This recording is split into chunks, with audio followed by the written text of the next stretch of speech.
আয়েশা, বিয়ের আগে তোরে কিন্তু আমি 3বার স্বপ্নে দেখছিলাম। বড্ড খুশি হয়ে গেলেন আয়েশা। এরপরে বললেন, 3বার স্বপ্ন দেখার পরে তোমার ব্যাপারে মনের মধ্যে কেমন কেমন যেন ভালো লাগে। তারপরে একটা ছোট্ট কাগজের মধ্যে, জান্নাতি কাগজ, রেশমি কাপড়ের মধ্যে তোমার চেহারাটা এনে জিব্রাইল বললেন, দেখেন নবী কেমন লাগে। আমি কইলাম, ভালো লাগে। কার মেয়ে? আপনার বন্ধু আবু বকরের মেয়ে। বিয়ে করবেন নাকি? বিশ্বনবী বললেন, ও জিব্রাইল, তুমি যদি ঘটক হও, আল্লাহ যদি হয় কাজী, আমি মোহাম্মদ বিয়েতে রাজি। বিয়ে হয়ে গেল, কিন্তু ঘরে দামি ফার্নিচার নাই, টাকা পয়সাও তেমন নাই, কিন্তু আছে খালি সুখ। এত ভালোবাসতেন মা আয়েশাকে। মা আয়েশা গ্লাসের যেই জায়গা দিয়ে পানি খেতেন, বিশ্বনবী ওই জায়গায় মুখ লাগিয়ে পানি খেত। মা আয়েশা গোশতকে হাড্ডি ফেলে দিলে বিশ্বনবী ওই হাড্ডিটা নিয়ে চষতে শুরু করে দিত। এক বালতি থেকে পানি নিয়ে দুইজনে গোসল করত।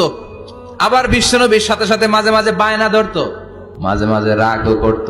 বিশ্বনবী বলেন, আয়েশা, কখন তুমি রাগ করো, কখন তুমি আমারে ভালোবাসো আমি বুঝি। মা আয়েশা বললেন, কেমনে বুঝেন? বিশ্বনবী বললেন, যখন তুমি রাগ করো তখন নামাজের পরে দোয়ার মধ্যে বলো, ও ইব্রাহিম আলাইহিস সালামের আল্লাহ, আপনি আমার উপর দয়া করেন। তার মানে তুমি রাগ করে আছো, আমার নাম নাও নাই। আর যখন আমার উপর খুশি থাকো, নামাজের পরে দোয়াতে বলো, মুহাম্মদ সাল্লাল্লাহু আলাইহি ওয়াসাল্লামের আল্লাহ, আপনি আমাদের উপর রহমত করেন। তার মানে খুশির সময় তুমি আমার নাম নাও, রেগে গেলে অন্য নবী দেয়া দোয়া সাইরা দাও, রেগে গেলে আমার নামটা নাও না।